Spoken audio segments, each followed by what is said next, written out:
Assalamualaikum warahmatullahi wabarakatuh. Hai semua, jumpa lagi di channel YouTube Raisel Cooking. Jangan pernah bosen ya, yuk kita membuat donat lagi. Nah, untuk di video kali ini saya akan sharing ya ke teman-teman bagaimana cara membuat donat yang hasilnya tuh sangat empuk dan lembut. Di sini tidak ada rahasia ya teman-teman, semuanya akan saya bagikan ke teman-teman, pengalaman saya pribadi tentunya ya. Dan oke, tanpa berlama-lama ya, langsung aja kita simak videonya sampai selesai. Dan jangan lupa untuk yang belum subscribe, silahkan untuk tekan tombol subscribe-nya. Dan juga bagi teman-teman yang mau berlangganan atau jadi membership, silahkan ya, jika ingin bertanya-tanya tentang resep donat, seputar donat, silahkan untuk tekan tombol gabungnya ya. Dan di situ tinggal pilih aja mau pilih membership level level berapa maksudnya gitu ya. Oke, ya langsung aja ke cara pembuatannya. Ini untuk pertama saya timbang telur dan susu sebanyak 315 gram dulu ya. Nanti kalau kurang bisa ditambah lagi ya. Kemudian ini siapkan 500 gram tepung cakra kembar. Di sini saya pakai cakra kembar emas ya. Dan untuk tepung ini saya sangat recommended banget ya, hasilnya tuh lebih bagus ya. Kemudian masukkan gula pasir dan masukkan juga susu bubuk. Kemudian masukkan ragi dan juga bread improver ya teman-teman. Nah, untuk detail resepnya nanti silahkan cek di kolom deskripsi ya. Nah, untuk di video kali ini saya akan sharing ke teman-teman ya, bagaimana cara membuat donat supaya donatnya itu hasilnya empuk, lembut, kemudian rasanya juga enak ya teman-teman. Dan di sini tidak ada rahasia ya teman-teman. Semua apa yang saya buat ini benar-benar real ya teman-teman. Jadi tidak ada yang dirahasiakan ya. Nah, oke, kalau teman-teman mau buat donat seperti ala-ala Raisel ya, Raisel Cooking, teman-teman bisa perhatikan atau bisa lihat seperti di video ya teman-teman. Nah, dan di sini saya akan sedikit bagikan tips-tips ya supaya donat kita itu sukses, berhasil ya teman-teman. Jadi saya akan sedikit dongeng ya teman-teman. Kok dongeng ya? Bukan dongeng, ini share pengalaman saya pribadi ya teman-teman. Oke, caranya tuh jadi bagaimana tipsnya supaya donat kita itu hasilnya bagus ya, berwhitering, empuk, lembut ya teman-teman. Tentunya itu harus didukung dengan bahan-bahan yang berkualitas ya teman-teman. Selain daripada merek produk maksudnya ya, bahan-bahan yang akan kita gunakan. Kemudian yang paling penting lagi adalah bahan-bahan yang akan kita gunakan itu harus fresh ya teman-teman, atau harus masih dalam keadaan baru ya, dan masih dalam keadaan terbungkus gitu ya teman-teman. Intinya kadaluarsanya itu masih jauh gitu ya teman-teman. Nah, kalau misalkan ada bahan yang sudah terpakai atau sisa pakai gitu ya, baiknya itu disimpan dengan tertutup rapi ya. Kalau bila tuh kan jadi belepetan, kalau bila maksudnya bila perlu ya disimpan di freezer ya teman-teman. Ya misalkan yang bisa kita simpan di freezer itu seperti susu cair, kemudian kayak ragi gitu ya, bread improver. Nah, itu saya biasa disimpan di freezer ya teman-teman, supaya tidak terkena udara atau tidak masuk angin ya, sehingga nanti akan mengurangi kualitas produknya gitu ya teman-teman. Dan tentunya nanti akan berpengaruh kepada hasil donat yang kita buat ya teman-teman. Nah, selain itu, kemudian cara kita pengolahan bahannya yaitu harus kita lakukan dengan baik. Misalkan kita campur semua bahan kering gitu ya, seperti yang saya lakukan ya. Tapi teman-teman ya jangan berpatokan dengan cara ala saya sendiri ya untuk membuat donat, karena banyak cara-cara yang bisa kita lakukan untuk membuat donat. Itu disesuaikan aja dengan bagaimana teman-teman nyamannya gitu ya. Nah, kalau yang saya lakukan caranya tuh seperti ini ya, mencampur bahan kering terlebih dahulu, kemudian menambahkan bahan cairnya itu secara bertahap ya. Ini tujuannya supaya tidak kelembekan gitu ya teman-teman. Nah, kemudian untuk mixernya itu untuk pertama kita mixer menggunakan kecepatan rendah terlebih dahulu supaya si adonan ini tidak kaget ya, jadi tidak langsung cepat gitu ya teman-teman, sehingga kalau kita gunakan kecepatan rendah terlebih dahulu nanti insya Allah ya akan membentuk serat-serat donat itu dengan baik ya, sehingga nanti menghasilkan donat yang empuk dan lembut ya teman-teman. Nah, agar donat kita itu hasilnya bagus maksimal ya, jadi kita harus ditunjang dengan bahan-bahan yang berkualitas ya teman-teman. Jadi selain daripada merek atau yang sesuai lah gitu ya, maksudnya merek bahan yang kita gunakan itu sesuai dengan fungsinya, dan di situ juga kita harus pinter-pinter memilih bahan ya teman-teman. Apakah bahan ini ke produk yang kita buat itu hasilnya bagus maksimal atau tidak ya teman-teman. Nah, seperti itu. Kemudian bahan yang kualitas di sini juga harus dibantu dengan bahannya itu yang masih fresh ya teman-teman. Jadi gunakan bahan-bahan itu yang masih baru, artinya seperti itu ya teman-teman. Kemudian untuk telur juga itu harus telur yang masih baru ya teman-teman.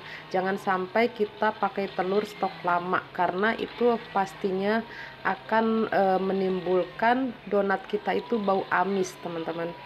Nah, di sini untuk mengimbangi bau telur, nah di sini saya gunakan susu bubuk ya teman-teman, dengan jumlah yang mungkin agak banyak dari mungkin resep-resep yang lain ya teman-teman. Di sini saya gunakan susu biasanya tuh 40 gram atau sampai 50 gram. Nah, itu untuk mengimbangi bau amis telur ya teman-teman. Dan di sini saya tidak pernah menggunakan bahan tambahan vanila ataupun apa namanya? Ya, semacam itulah, vanila ekstrak seperti itu ya, untuk menghilangkan bau amis telur. Nah, ini saya tidak pernah memakai bahan itu ya teman-teman. Dan alhamdulillah donat yang saya buat itu walaupun telurnya itu sampai 3 ya teman-teman, tapi tidak menimbulkan bau amis ya teman-teman. Karena itu harus kita imbangi dengan susu bubuk. Karena menurut saya susu bubuk ini bisa mematikan bau amis telur ya teman-teman. Kemudian fungsi dari kuning telur ya teman-teman, kenapa saya selalu gunakan kuning telurnya aja gitu ya teman-teman. Nah, itu supaya hasil donatnya itu lebih ringan, sehingga kalau dimakan itu tidak begitu mengenyangkan ya. Jadi artinya tuh tidak berat ya, tidak padat hasil donatnya ya. Kemudian untuk penggunaan tepung untuk jenis roti atau donat itu gunakan tepung berprotein tinggi ya, karena itu akan menghasilkan glutennya tuh lebih banyak ya teman-teman, sehingga nanti mengembangnya tuh bisa maksimal ya.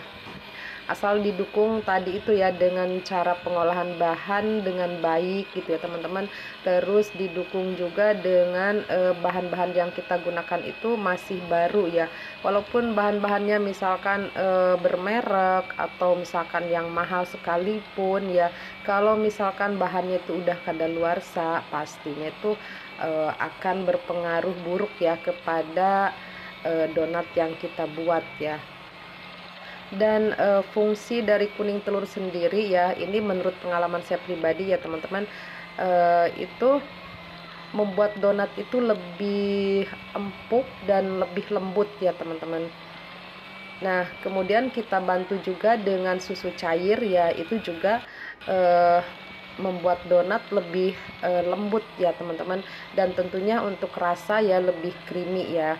Nah, kemudian untuk penggunaan butter juga di sini memberikan aroma rasa ya teman-teman. Jadi butter itu kan wangi ya.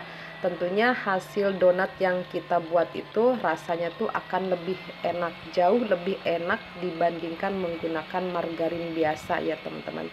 Apalagi misalkan margarinnya itu yang ekonomis banget ya teman-teman. Nah itu berbeda banget ya.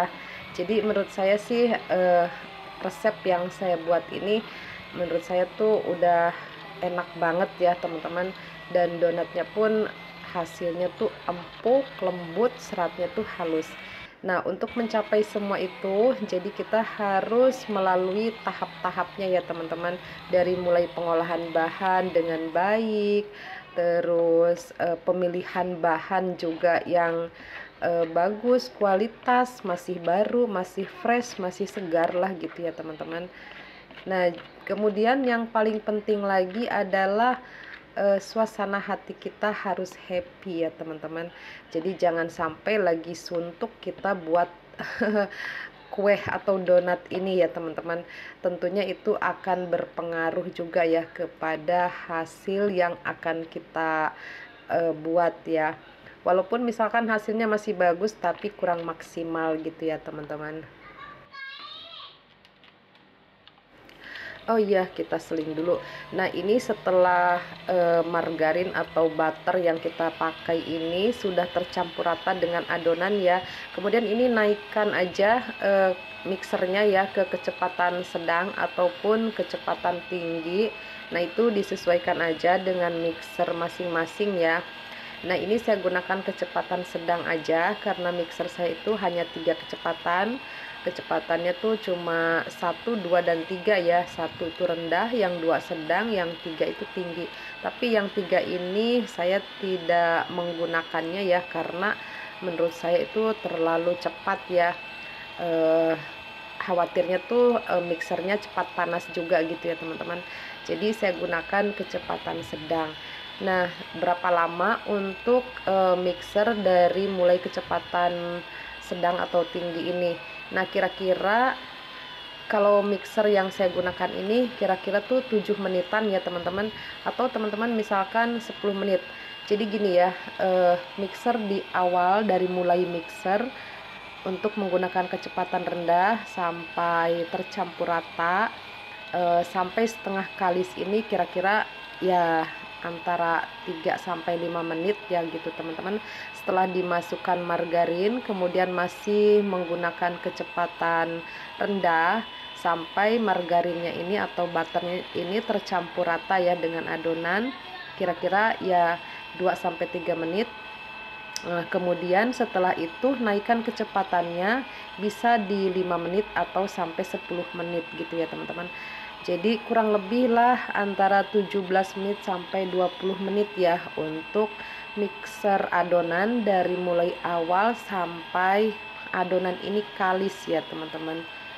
Jadi seperti itu yang biasa saya lakukan ya. Tapi itu kembali lagi kepada mixer masing-masing ya.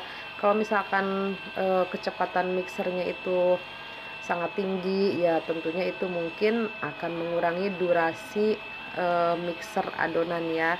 Kalau misalkan mixernya itu agak lambat gitu ya, tentunya itu kurang lebih ya lakukan sampai 20 menitan ya. Nah, kalau saya tuh biasanya antara 15 sampai 17 menit lah ya teman-teman, paling lama ya.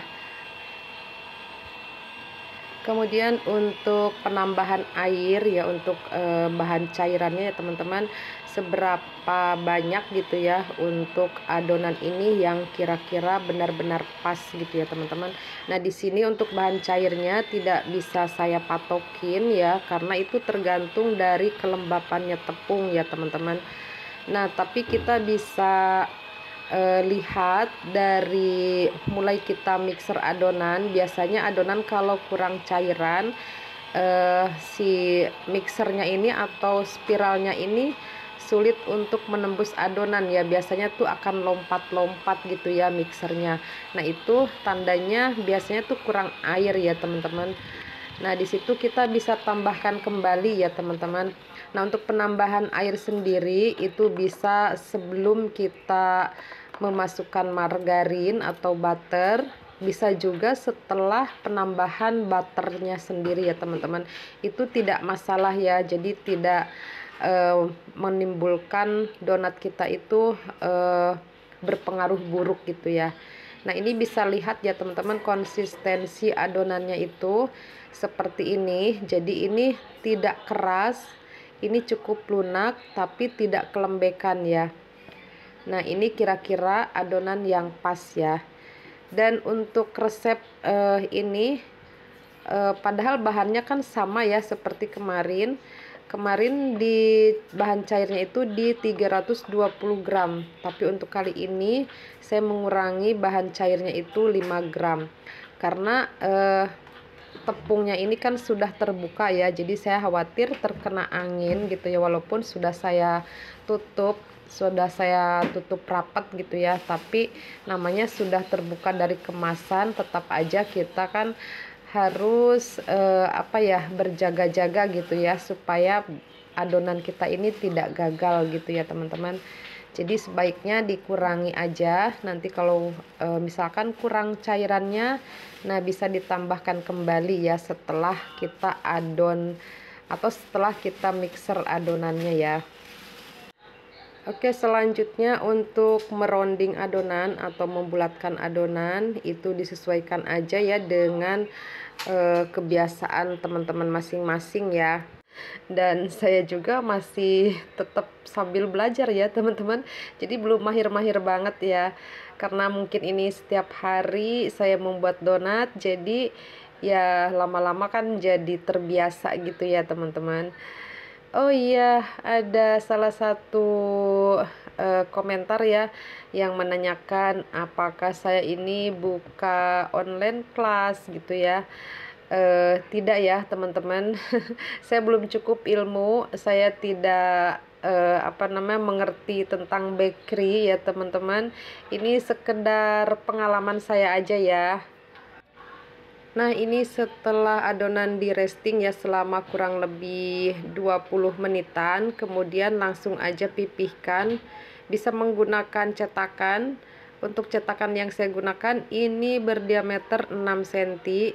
Bisa juga menggunakan manual ya, dipipihkan menggunakan tangan ya.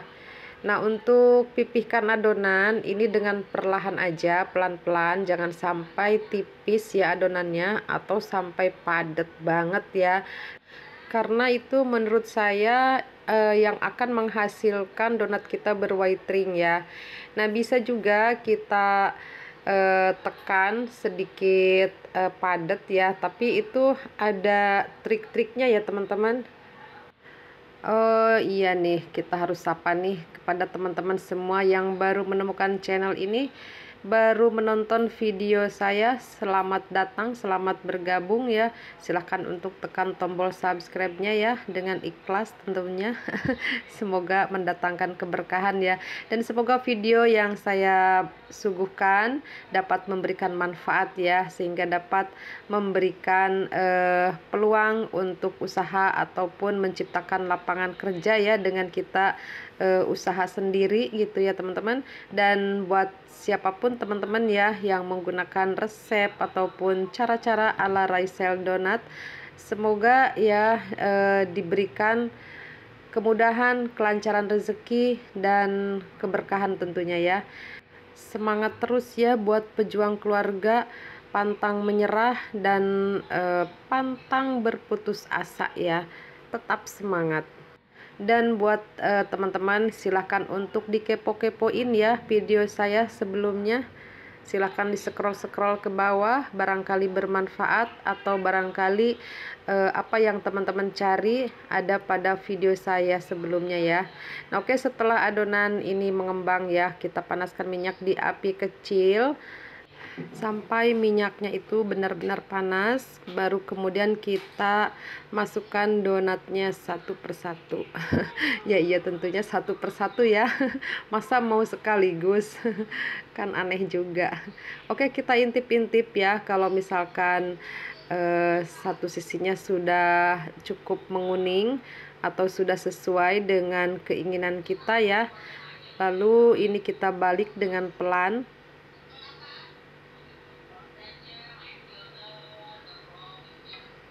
Untuk cara menggoreng donat itu teman-teman bisa juga goreng bagian bawahnya dulu atau bagian atasnya dulu, itu selera aja ya. Disesuaikan aja dengan selera masing-masing. Kalau saya sih random aja ya, kadang bagian bawahnya dulu, kadang bagian atasnya dulu ya. Jadi bebas aja ya. Kedua-duanya juga sama bagus ya hasilnya. Jadi tidak berpengaruh ya, kecuali kalau misalkan kita gunakan teknik 2 kali balik ya. Jadi pada saat kita cemplung kemudian kita balik sampai donatnya menguning gitu ya, baru kita nanti balik lagi ya. Nah itu bisa menghasilkan donatnya itu kulitnya tuh lebih lembut, bukan lembut, maksudnya lebih halus gitu ya teman-teman, jadi lebih glowing gitu ya. Tapi menurut saya sih kekurangannya white ringnya tuh kurang tinggi gitu ya teman-teman, tapi itu opsional ya, kembali lagi kepada selera masing-masing ya. Nah supaya hasil donat kita itu bisa sebagus ini ya pede banget ya sebagus ini, masih banyak lagi kali yang lebih bagus daripada ini ya teman-teman. Ya intinya ini menurut saya sudah bagus ya teman-teman. Nah teman-teman jangan kelewat mengembang ya, jadi usahakan donat kita itu jangan sampai overproofing atau kelewat mengembang ya. Nah untuk ciri-cirinya teman-teman bisa lihat mungkin di video-video saya sebelumnya. Jadi pada saat kita panaskan minyak itu jangan tunggu adonan kita sampai mengembang banget sampai kulitnya itu terlihat tipis transparan ya. Jadi ketika kita panaskan minyak itu donatnya tuh masih kokoh ya. Kalau diangkat itu sudah ringan, tidak membuat penyok karena dia masih kokoh. Kemudian kalau kita tekan itu biasanya meninggalkan jejak, tapi dengan perlahan itu akan kembali ya. Nah ini hasil donatnya yang sudah selesai digoreng, dan ini saya timbang tadi 24 gram. Untuk resep ini menghasilkan kurang lebih 41 donat dan ada sisa kurang lebih 13 graman gitu ya teman-teman. Nah ini biasa kalau sudah selesai digoreng saya masukkan ke dalam box plastik donat ya. Nah ini ada satu yang tidak saya lubangi ya teman-teman. Nah ini donatnya tuh empuk banget ini tuh. Nah ini kita lihat aja ya bagian dalamnya, seratnya itu seperti apa. Ini ketekan ya, jadi agak penyet ya teman-teman. Tuh ini jujur ya teman-teman, seratnya ini halus banget, donatnya tuh lembut sekali teman-teman. Jadi teman-teman kalau mau donatnya tuh lembut ya memang harus didukung ya dengan penggunaan telur, susu cair, susu bubuk, kemudian butter juga. Itu membuat donat kita itu hasilnya lebih lembut ya teman-teman. Nah untuk rasanya sendiri kalau menggunakan butter ini enak banget ya. Selesai sudah videonya sampai di sini. Tak lupa ya saya ucapkan terima kasih untuk semua teman-teman yang sudah menonton sampai selesai, dan untuk yang sudah subscribe, support, mendoakan channel ini semoga sehat selalu, panjang umurnya, banyak rezekinya, berkah, amin. Sampai jumpa, wassalamualaikum warahmatullahi wabarakatuh.